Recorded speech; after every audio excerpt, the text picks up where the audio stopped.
옳다고.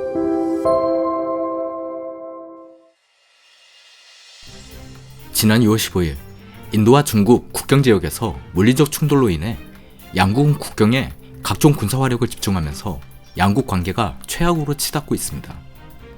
중국과의 분쟁으로 인해 인도에서는 한화 디펜스를 통해 수입한 한국산 K9 자주포의 실전 배치까지 거론되고 있습니다. 기동성과 타격 정확성을 장점으로 내세우는 이 K9 자주포가 인도에서 실전 배치되어 역설적으로 중국에 대한 방어 무기가 될 상황입니다.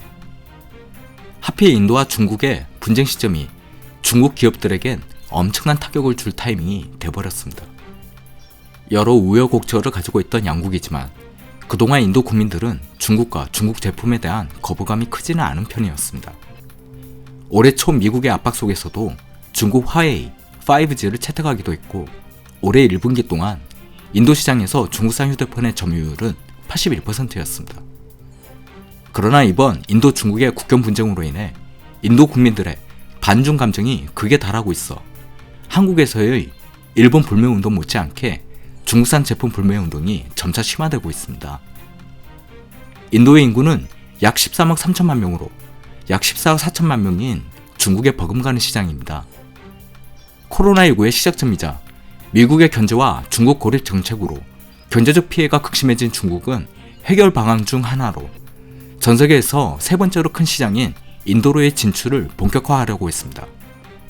특히 중국의 상해 자동차는 영국 브랜드 MG를 인수하여 중국 브랜드 마크가 아닌 MG 브랜드로 인도 시장을 공략하려고 했고 중국 장성차는 GM 인도 공장을 인수 개편하여 첨단 자동차 시설로서 인도 시장을 공략하려고 했습니다. 인도의 철저한 불매 운동으로 인해 그동안 강경했던 중국조차 인도와의 상황 악화를 우려하며 한 발 물러서는 모양새입니다. 지난 22일 중국의 글로벌 타임즈는 인도 시장에서의 중국 기업의 피해를 우려하며 더 이상의 군사적 충돌이 발생하지 않기를 원한다고 합니다. 이 상황에서 인도인들은 중국 제품의 대체제를 찾고 있으며 가장 부각되고 있는 것이 바로 한국산 제품입니다. 비록 중국에 대한 무역 보복으로 인도 세관이 중국산 수입품에 대한 전수조사가 시작하면서 덩달아 한국산 제품에 대한 수입품 통관 절차에 어려움이 발생할 것으로 예상되지만 인도 국민들 여론상 벌써부터 형제국을 언급하며 한국산 제품에 대해 구매 독려하는 붐이 일어나고 있습니다.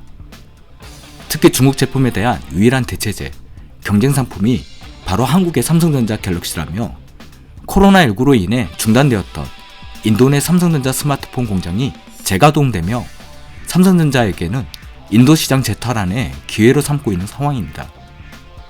이 와중에 인도 시장에서 돌풍을 일으키고 있는 한국산 제품이 있습니다. 바로 베이비 펠리쉐이드로 불리는 현대 SUV 크레타입니다. 출시 3개월 만에 누적 예약 대수 3만 대를 돌파했습니다. 코로나19로 인도 현지 판매가 위축되는 상황에서도 인도 시장 점유율 1위인 마루티 스즈키 자동차 판매 대수를 가볍게 제쳐버렸습니다. 현대인디아 유튜브 채널의 크레타 영상 조회수는 벌써 1,500만 조회수를 넘으며 역대급 조회수를 내다보고 있습니다.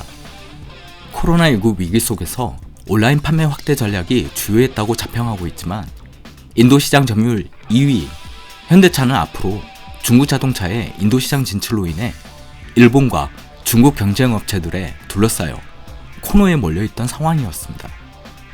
그러나 인도 국민들의 중국산 불매 운동이 삼성, 현대와 같은 한국 업체들에게 점차 반사의 이익을 가져다 주고 있는 상황입니다. 미국 트럼프 대통령이 한국과 인도 모두 G7 참여를 요청하며 중국 고립을 강화하려는 시기에 인도가 앞으로 더 적극적으로 중국 고립 정책에 참여할 것으로 보입니다. 코로나19의 경제적 파급 효과로 위기에 놓인 우리 한국 경제도 이러한 국제적 상황에 능동적으로 대처해야 할 것입니다. 지난 5월 21일 이코노믹 타임즈는 중국을 떠나려는 다국적 기업들의 입장에서 앞으로 중국을 대체할 생산기지가 어느 나라가 더 적합할지 인도와 베트남을 비교했습니다. 이코노믹 타임즈는 베트남이 인건비, 물류비용, 노동생산성, 높은 물가 상승률, 세금 측면에서 그다지 유리하지 못하다는 의견을 밝혔습니다. 오히려 인도의 경우 각종 인센티브와 투자 유치 촉진 방안 등을 마련하며 한국, 미국, 일본 같은 다국적 기업들을 유치하려고 노력 중입니다. 인도에 진출하는 새로운 제조회사의 경우 법인세율을 15% 적용하기로 하며 베트남의 20%보다 더 매력적입니다. 평균 인건비와 토지 매입 비용도 베트남보다는 인도가 더 낮습니다. 내수 시장은 베트남이 아예 인도에게 상대도 되지 않습니다. 현재의 국민 여론도 베트남보다는 인도가 한국에게 더 유리한 상황입니다. 물론 인도 역시 적응하는데 애먹기 쉬운 현지 정서, 각종 프로세스의 지연, 낙후된 생산성과 기술 등 어려움이 많기에 완전한 해결책은 아닙니다. 그러나 영원한 현재국이라 일컬으며 이랬다 저랬다 어디로 튈지 모르는 국가만이 능사가 아니라는 점을 꼭 말씀드리고 싶습니다. 코로나19로 어려운 경제 여건 속에서 좁은 국내 상황에만 내몰리지 말고 해외의 여러 상황과 관계에도 관심을 기울여 여러 가지 선택지를 두고 우리 기업과 한국인민들 각자에게 가장 적합하고 현명한 판단을 내리시길 바라는 마음입니다. 이상 옳다구였습니다.